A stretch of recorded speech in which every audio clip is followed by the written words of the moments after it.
মই ডাক্তৰ জুৰি খনিকৰ MATRIKAS IVF CENTRE গুৱাহাটীৰ পৰা কৈছো।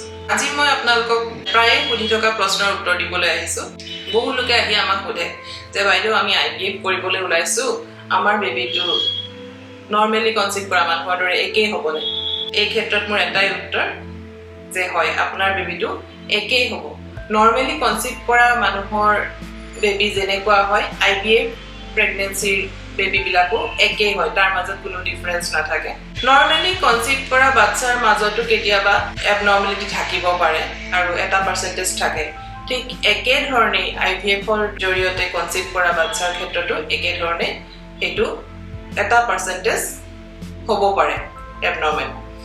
আৰু এই বস্তুবিলাকৰ এই বাচ্চা এটা সুস্থ সবল থকাটো আমি মানুহগৰাকী প্ৰেগনেন্ট হৈ থকা অৱস্থাতে অতি সোনকালেই 3 মাহৰ পৰা 5 মাহৰ ভিতৰতে আমি ধৰা পেলাব পাৰো। আজিকালি বিভিন্ন ধৰণৰ উন্নত পৰীক্ষা নিৰীক্ষা আছে, আল্ট্ৰাসাউণ্ড আৰু ব্লাড টেষ্টৰ জৰিয়তে গৰ্ভত থকা সন্তানটো সম্পূৰ্ণ সুস্থ হয়নে সেইটো আমি পৰীক্ষা কৰি চাব পাৰো।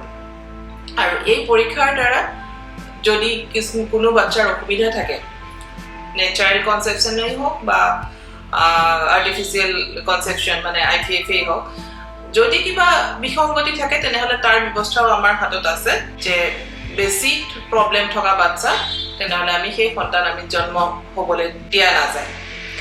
আৰু মই আজি আপোনালোকক আৰু এটা কথা ক'ব বিচাৰো যে প্ৰথম IVF বাচ্চা লুই ব্ৰাউন, তেওঁ IVF পদ্ধতিৰ দ্বাৰা জন্ম হৈছিল আৰু তেওঁ আজি এগৰাকী মাতৃ যি নেচাৰেলি কনচিভ কৰি নৰ্মেল ডেলিভাৰী কৰি বাচ্চা জন্ম দিছে।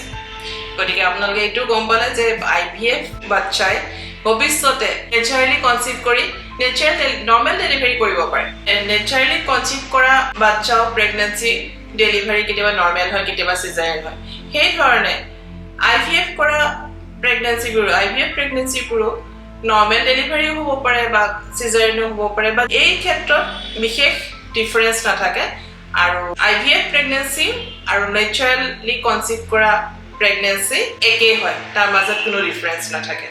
ইয়াকে কৈ আজি মই সামৰণি মাৰিলোঁ। ধন্যবাদ।